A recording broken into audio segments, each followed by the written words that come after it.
Hello guys, आप सभी स्वागत है आपका अपने यूट्यूब चैनल इजी कॉमर्स ज्ञान पर।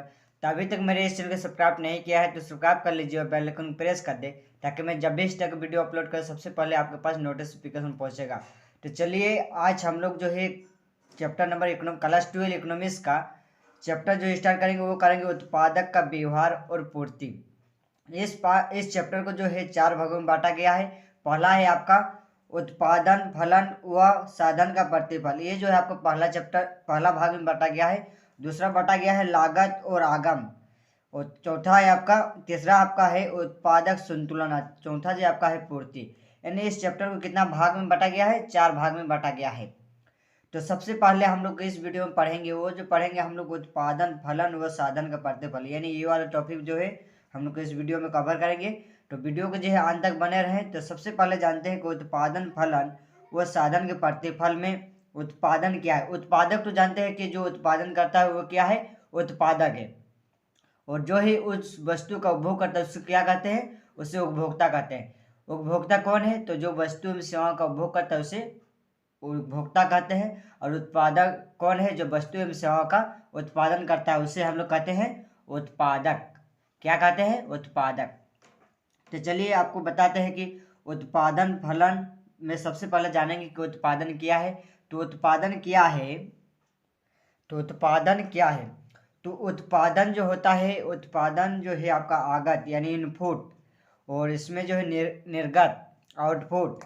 यानी आगत में आपका आता है श्रम, भूमि, पूंजी और उद्यम। और इसमें जो आपका आता है वस्तु एवं सेवाएं आता है। यानी आगत का मतलब ही आपको साधन, इसी को हम लोग कहते हैं। यानी हम लोग जो है फर्म को जो होते हैं उसको हम लोग क्या देते हैं? श्रम देते हैं, भूमि देते हैं, पूंजी देते हैं और उद्यम देते हैं, जिसके सहायता से वह क्या करता है? वस्तु एवं सेवाओं का निर्माण करता है। तो उत्पादन जो है एक प्रक्रिया है। क्या है? एक प्रक्रिया है। उत्पादन एक प्रक्रिया है जो भूमि मतलब कि आगत और निर्गत को के बीच जो है प्रक्रिया का काम करता है, यानी प्रोसेस का काम करता है। और क्या करता है? वस्तु एवं सेवाओं का उत्पादन करता है। जब हम लोग श्रम, भूमि, पूंजी ये सारे देते हैं तो वस्तु एवं सेवाओं का उत्पादन होता है। और कुछ ये जरूरी नहीं कि हम अगर जितनी मात्रा में अगर किसी को अगर जो साधन दे रहे हैं तो उतनी ही मात्रा में उत्पादन होगा। उससे अधिक मात्रा में भी उत्पादन हो सकता है, उससे कम मात्रा में भी उत्पादन हो सकता है, उसके बराबर भी उत्पादन हो सकता है। यानी अगर मान लो कि ये 5 बढ़ रहा है तो ये भी 5 ही बढ़े, ये कुछ जरूरी नहीं है। ये 2 या 3 भी बढ़ सकता है। अगर हम लोग इसमें 2 की कमी कर रहे हैं तो जरूर नहीं कि इसमें 2 का ही कमी होगा। तो उत्पादन हम लोग जिस मात्रा में साधन देते हैं, अगर साधन में ये है कि बढ़ेगा, अगर हम लोग साधन में वृद्धि करेंगे तो उत्पादन में भी वृद्धि होगा। ये नहीं कि हम लोग उत्पादन के साधन में अगर वृद्धि करेंगे तो उत्पादन में थोड़ा भी वृद्धि नहीं होगा। वृद्धि होगा, लेकिन ये जरूरी नहीं है कि जो है ये वृद्धि हो, उतना ही वृद्धि होगा। ठीक है। तो उत्पादन एक क्या है? एक प्रक्रिया है। यहाँ पर ये डिपेंड करता है कि इसका टेक्नोलॉजी कैसा है। अगर टेक्नोलॉजी अच्छा है तो ये कैसी उत्पादन क्या होगा? वृद्धि होगा। थोड़ा सा भी अगर नए साधन मतलब कि थोड़ा साधन में वृद्धि करेगा तो जो टेक्नोलॉजी अगर नया रहेगा तो क्या होगा? उत्पादन में वृद्धि होगी, जल्दी वृद्धि होगी, इससे अधिक वृद्धि होगी। एक डिपेंड करता है कि टेक्नोलॉजी किस तरह से है। अब उत्पादन, फलन क्या जानेंगे। उत्पादन, फलन क्या है? तो उत्पादन, फलन दी हुई तकनीक के अंतर्गत आगतों और निर्गतों के बीच के भौतिक संबंध स्पष्ट करती है। यानी उत्पादन, फलन जो होता है दी गई तकनीक के अंतर्गत, यानी वहाँ पर जो तकनीक दी जाती है उसमें से आगत और निर्गत के बीच के भौतिक फिजिकल जो है रिलेशन होता है उसको जो है दिखलाते हैं, यानी स्पष्ट करता है। तो इसी को हम लोग क्या कहते हैं? उत्पादन, फलन कहते हैं। आप चले इसको एक फार्मूला से हम लोग डिफाइन करते हैं, वो दिखाते हैं आपको। तो ये हो गया उत्पादन, फलन का फार्मूला, यानी QX, यानी X वस्तु की भौतिक उत्पादन यानी वस्तु की मात्रा, क्वांटिटी, बड़ा इक्वल टू क्या होता है? Function of L, K। L का मतलब होता है श्रम की भौतिक इकाई या श्रम की इकाई। श्रम की इकाई कर सकता है लेबर। और K होता है आपका पूंजी, कैपिटल, पूंजी होता है पूंजी की इकाई। और F होता है आपका फलन, फंक्शन। तो इसके बीच यानी क्या क्या करता है? यहाँ पर जो होता है आगत और निर्गत, आगत और निर्गत के बीच कैसे संबंध को बतलाता है? भौतिक संबंध को बतलाता है। उसको हम लोग क्या कहते हैं? उत्पादन फलन कहते हैं। क्या कहते हैं? उत्पादन फलन। अब देखेंगे उत्पादन फलन के कितने टाइप होता है। तो उत्पादन फलन के एक दो टाइप होता है। एक तो होता है आपका अल्पकालीन उत्पादन फलन, एक आपका होता है दीर्घकालीन उत्पादन फलन। एक क्या होता है? अल्पकालीन उत्पादन फलन, यानी अल्पकाल में। इसको हम अभी अच्छे से आपको समझाते हैं।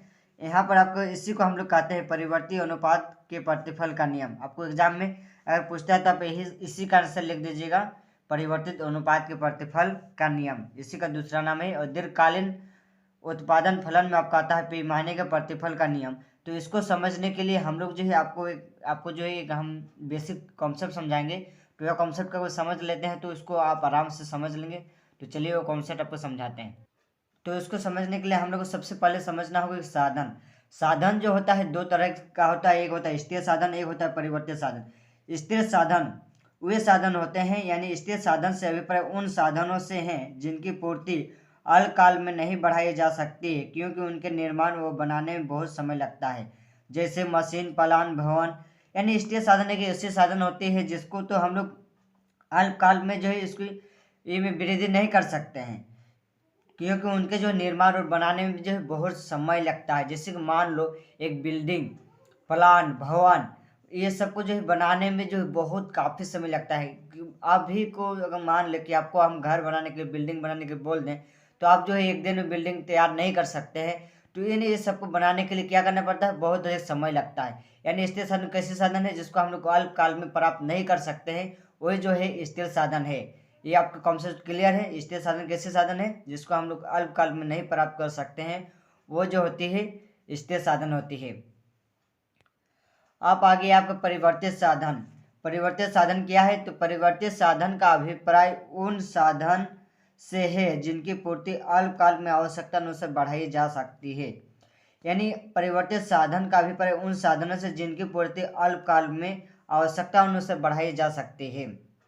यानी इसमें ये डिफरेंस है कि स्थिर साधन वे साधन है जिसकी पूर्ति तो अल्पकाल में नहीं बढ़ाई जा सकती, क्योंकि उसको बनाने और निर्माण करने में काफी समय लगता है। जबकि परिवर्तित साधन का अभिप्राय उन साधनों से है जिनकी पूर्ति अल्पकाल में आवश्यकता अनुसार बढ़ाई जा सकती है। यानी इसकी जो है पूर्ति अल्पकाल में हम लोग बढ़ा सकते हैं, तो उसको हम लोग कहते हैं परिवर्तित साधन। तो परिवर्तित साधन में जैसे कि आप कहते हैं कच्चा माल जो है हम लोग कभी चाहे तो अभी बढ़ा सकते हैं। जैसे श्रमिक को अभी चाहे तो 5-10 श्रमिक मेरे कंपनी काम कर रहा है, तो हम जो है अगर श्रमिक में वृद्धि करना चाहेंगे तो मेरे श्रमिक जो है वृद्धि कर सकते हैं। पहले 20 कर रहा था, अभी हम तुरंत जो है 25 श्रमिक या 30 श्रमिक जो है लगा सकते हैं। लेकिन स्थिर साधन में जो है तुरंत परिवर्तन नहीं कर सकते हैं, इसलिए जो अल्पकाल में स्थिर साधन को हम लोग प्राप्त नहीं कर सकते, जबकि जो परिवर्तन साधन को हम लोग अल्पकाल में प्राप्त कर सकते हैं। आप इसको और एक अच्छे से समझने के लिए इसके समय के दो काल होता है, एक होता है अल्पकाल, एक होता है आपका दीर्घकाल। तो अल्पकाल और दीर्घकाल को भी हम लोग समझ लेते हैं अच्छे से। चलिए आपको अल्पकाल और दीर्घकाल भी समझाते हैं। तो अल्पकाल समय की एक ऐसी अवधि होती है जो स्थिर साधन को बदलने के लिए आवश्यक समय से कम होते हैं। अल्पकाल यानी अल्प का मतलब होता है छोटा, तो एक समय की एक ऐसी अवधि है जो स्थिर साधन को बदलने के लिए आवश्यक समय से कम होते हैं। यानी एक छोटे समय में, यानी जल्दी जो है तुरंत जो है हम लोग जो है स्थिर साधन को परिवर्तन करने के लिए जो ये समय जो है बहुत कम होता है। यानी अल्पकाल में हम लोग किसी भी स्थिर साधन को परिवर्तन नहीं कर सकते हैं। एक अगर स्थिर साधन को परिवर्तन करना है तो इसको सिर्फ दीर्घ काल में कर सकते हैं। अब देखेंगे दीर्घकाल। दीर्घकाल समय की एक ऐसी अवधि होती है जिसमें फर्म की आवश्यकता अनुसार उत्पादन के सभी साधन में बदल सकते हैं। यानी दीर्घकाल में देखो साधन हम लोग कितने तरह का हो गया अभी आपको बताएं। एक होता है स्थिर साधन, एक होता है परिवर्तन साधन। तो स्थिर साधन क्या होता है जिसको हम लोग अल्पकाल में प्राप्त नहीं कर सकते, वो तो हो गया स्थिर साधन, जैसे भूमि, भवन, प्लांट, ये सब हो गया स्थिर साधन। जबकि परिवर्तन साधन जिसको हम लोग अल्पकाल में प्राप्त कर सकते हैं, उसको वो हो गया हम लोग के लिए परिवर्तित साधन।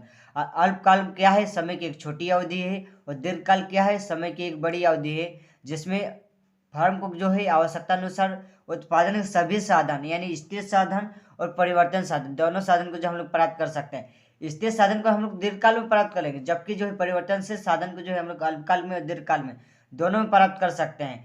तो जो है दीर्घकाल में जो ये होता है कि जो आपका ये होता है स्थिर साधन जो होता है वो भी परिवर्तन में आ जाता है, और परिवर्तन से साधन ये भी जो है परिवर्तन में आ जाता है। यानी दीर्घकाल में जो है हम लोग दोनों साधन को प्राप्त कर सकते हैं, और अल्पकाल में सिर्फ हम लोग परिवर्तनशील साधन को प्राप्त कर सकते हैं, और दीर्घकाल जो है स्थिर साधन को जो है प्राप्त नहीं कर सकते हैं।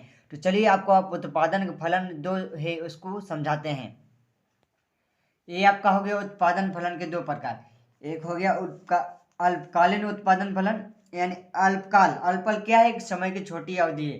तो यहाँ पर कौन कौन सी आएगा? इसमें सिर्फ परिवर्तनशील साधन आएगा, ना कि इसमें स्थिर साधन आएगा। इसलिए जो इसको हम लोग कहते हैं परिवर्तित अनुपात का प्रतिफल का नियम। इसमें स्थिर साधन को नहीं रखा जाता है, इसमें सिर्फ परिवर्तनशील साधन को रखा जाता है। यानी अल्पकालीन उत्पादन फलन जो होता है, परिवर्तित साधन में वृद्धि होने के कारण उत्पादन में जो वृद्धि होती है उसको हम लोग कहते हैं अल्पकालीन उत्पादन फलन।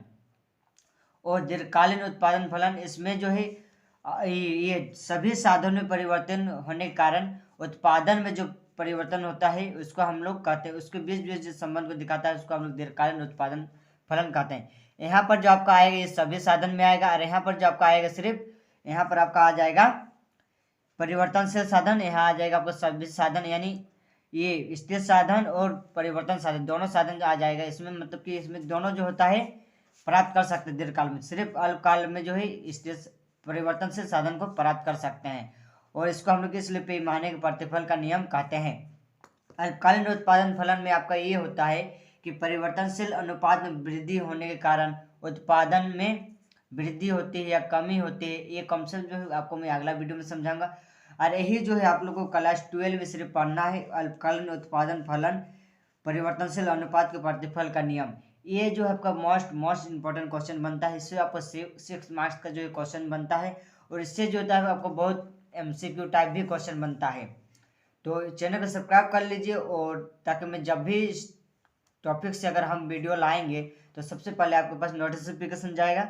और ये जो है आपको कॉन्सेप्ट समझ में आ गया है। साधन भी दो तरह से होते हैं, एक स्थिर साधन होते हैं, एक परिवर्तनशील साधन होते हैं। उसी तरह से आपका होता है समय के काल होता है, एक अल्पकाल होता है, एक दीर्घकाल होता है। और उत्पादन फलन भी दो तरह से होता है, एक अल्पकालीन उत्पादन फलन, एक होता है दीर्घकालीन उत्पादन फलन। और उस अल्पकालीन उत्पादन फलन का हम लोग कहते हैं परिवर्तनशील अनुपात के प्रतिफल का नियम, और दीर्घकालीन उत्पादन फलन को हम लोग क्या कहते हैं? पैमाने के प्रतिफल का नियम। तो ये सब आपका हो गया बेसिक कॉन्सेप्ट हो गया। तो उत्पादन फलन जो है आपका इसमें इस वीडियो में इतना ही रखते हैं। तो चलिए वीडियो का अंत तक देखने के लिए बहुत बहुत धन्यवाद।